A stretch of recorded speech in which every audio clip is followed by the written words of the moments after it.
So this is this week's collection of the highest quality trades that I found. I think next week we'll have some bounces, but this week these are kind of higher risk trades just because they're not breakout trades. They're not necessarily trend trades either, but these are the ones I will be putting on. Obviously, this isn't financial advice. This is just so I can prove to people that my chart reading ability doesn't suck, which I've been pretty good so far, but never get cocky. So, but yeah, this week we're going to be kind of looking at some higher risk stuff. So yeah, don't take any of them. All right, this is trade number 1. This is Qualcomm, and let's do kind of a full breakdown. So obviously I think this is an ABC.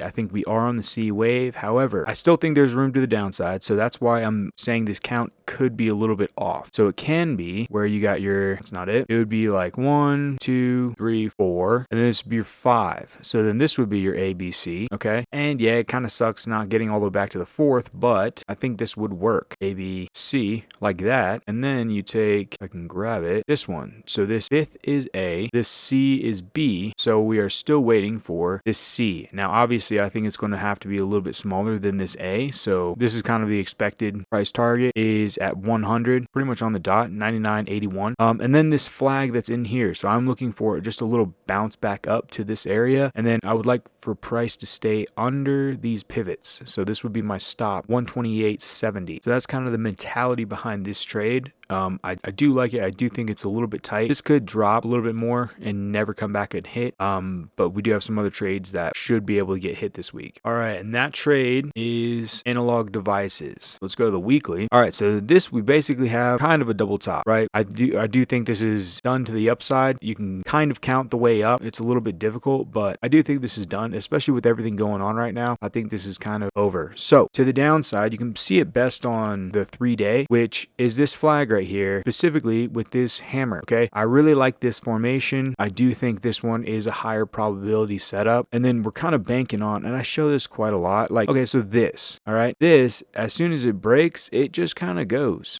so that, and it happens all the time. So that's kind of why I really like these flags. They are higher risk. You normally take them with the trend, but I do like the probability that this will drop, especially with the news that is coming out this week and Powell coming out. So I think there's a lot of news that could be bad, and or the market should take negatively.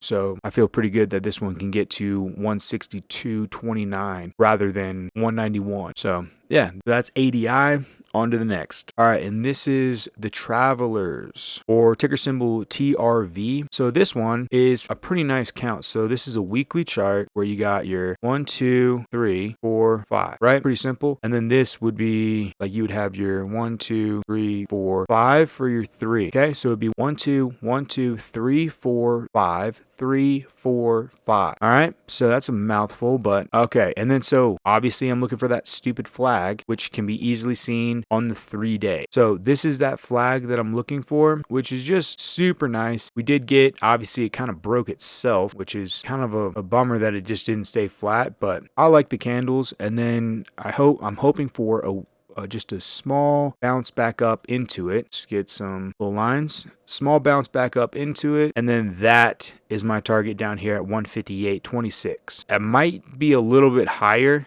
just because, well, yeah, it's extremely close to the 4th wave, so might be just a little bit higher. That's why I have this set here, just at all these pivots, but I would like my take profit down here somewhere. We'll see kind of how it comes down. All right, and so this is trade 4, which is O'Reilly. Okay, now O'Reilly has been having a fantastic couple of years, just nothing but up. So obviously that makes this a higher trade is because nobody's trying to do this, but I really like this count, this ABC to the downside. The smart thing to do would be to wait for the B move, and then you take your retracement, and then you take your C. However, I am not that bright, so I will take this double top and then this flag that again you can see on the 3-day. All right, so that's the flag that I like. This is the pivot that I need it to break ideally. Okay, so you can either play it one of two ways.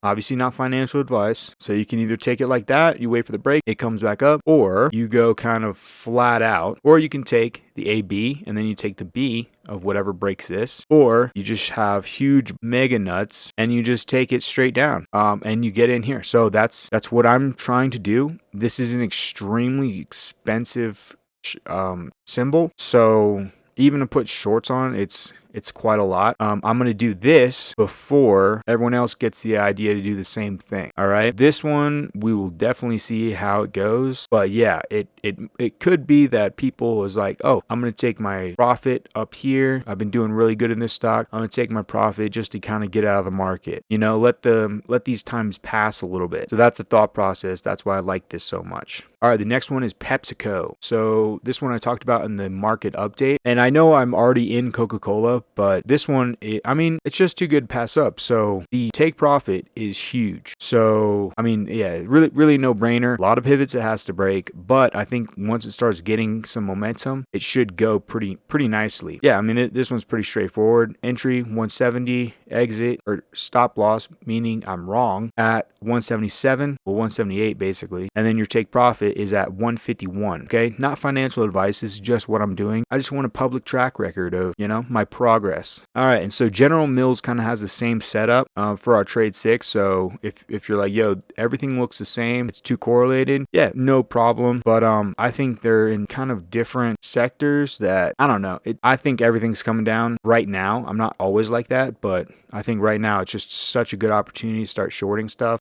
So I did call the top right here. So I do like the fact that there are sellers involved, or the bears are taking over, so I'm expecting more to get on. And yeah, hit this one pretty hard, and this one should be a nicer, or it should be a tighter profit, so you're not going to be in this one for months at a time. But definitely I am putting some time into this, but yeah, expecting it to go to 70, but entry is at 78 and I'm wrong at 81 basically. Cool. And that's all my trades for the week. I will make a review on these specific trades at the end of the week, so I normally get those out like Saturday. So there are a few other trades that are still on, but you can watch the review videos to go see which ones are still active of the previous week.